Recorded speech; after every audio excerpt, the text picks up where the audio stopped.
to Scare Rock RC, first installment. So I've already put one of these wheels together, and personal opinion, I think they look pretty slick.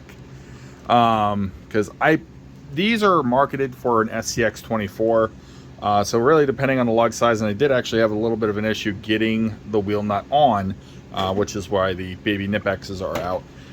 Which I had to do with Cheez It up there as well. But once you get them snugged in, it's not, you know, you're not tearing anything up. You just got to give it an extra little twist with the pliers to get them on there correctly. But I really do think that this is going good. And I didn't notice in the description, but it's got this nice little polished ring. It's not flat black, so it does kind of break it up. One thing I will say, if you are interested in these wheels, boy, they are tedious. So here we go. So what you got to do is you got to get one of the wheels out with the package. It comes with the face part like so, which has your wheel hex on there, and it is rather shallow. That's actually a concern that I have, is how shallow that is.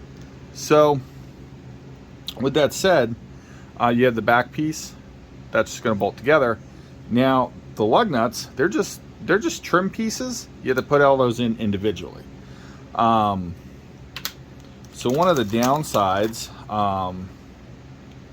that I noticed, enjoy our stickers, I will show you here. Let's dive into this. Go ahead and pop this tire on like so. Get our bead lock in there. Is once you assemble these are almost like a directional. Yeah, I don't know if you ever noticed, the Hyrax designs are sort of directional actually. So what you got to do, normal bead lock, you're gonna go ahead and just put that in. You got to get it lined up nice and straight first, like so, and then you go on the back side, and you're going to set your back ring on, and it's pretty dang close there. So set that there. Now to put the bead lock together, they are tiny Phillips heads. And this is tedious here. This part is immensely tedious. So, however, once you get, so if you've put bead locks together before, you know, you already kind of got this form of function going on. Once you get two, it's pretty much smooth sailing from there. So I like to do two opposing each other. You just gotta give it a good squeeze. Squeeze. There you go. Come on. Yeah. You know you want to go home. You know you want to go home. Oh, man. No, it don't. It doesn't. That's okay. Oh, Jesus. So, but yeah, once you got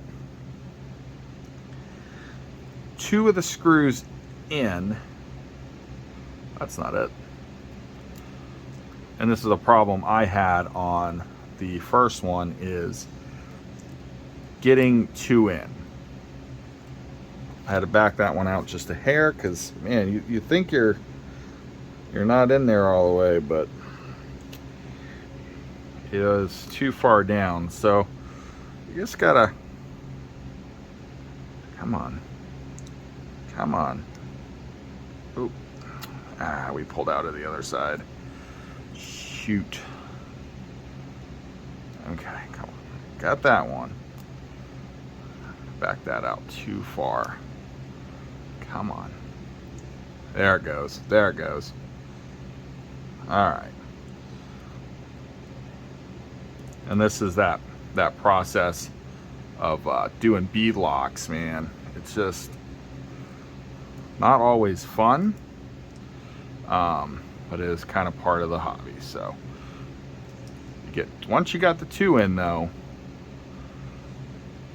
you are smooth sailing.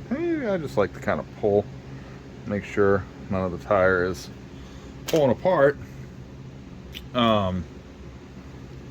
like that. So like I said, once you got the two in, you're lined up. So at that point, you can just kind of go through and get the rest of the 6 back in. Did we need 6?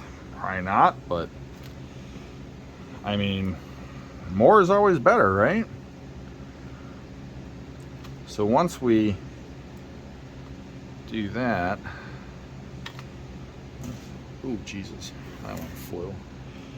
And how you tell them apart is A, the Phillips heads are tapered, they're taper screws, and B, they're longer.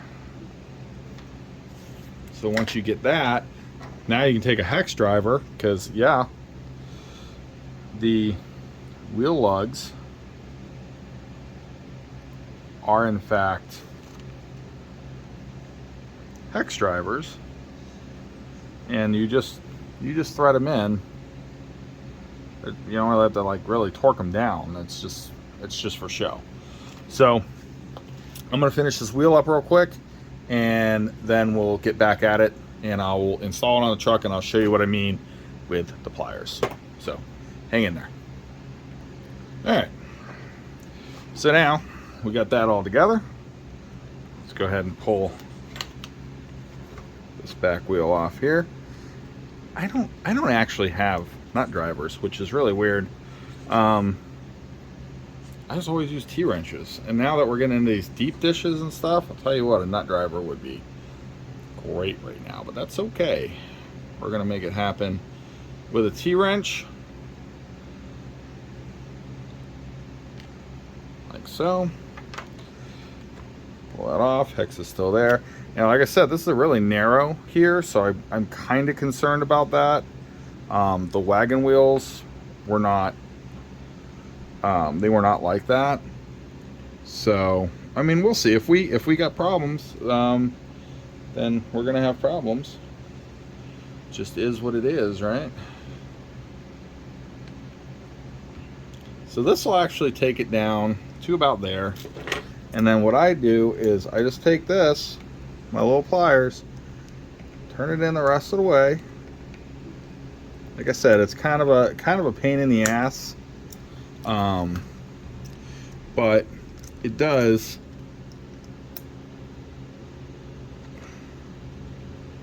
and that's it. And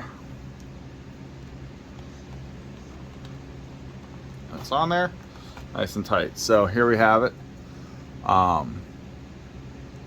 The new wheels and tires, and compared to the stock, which is on this side. So really, width-wise, they're almost a perfect match to the stock tires. Let's see here. Slightly taller, but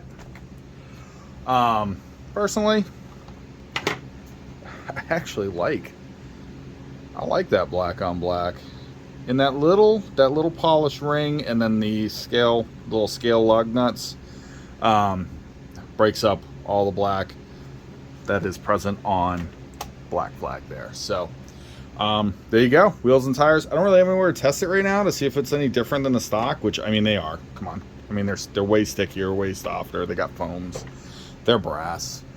But the big test be coming up. Keep an eye out for it. Till next time, like and subscribe. Drop in the comments what you think of these wheels. Do you really enjoy having tedious bead locks to put together? Because I sure don't. So and that'll be it for this one. Go out, get dirty with some RCs. Till next time.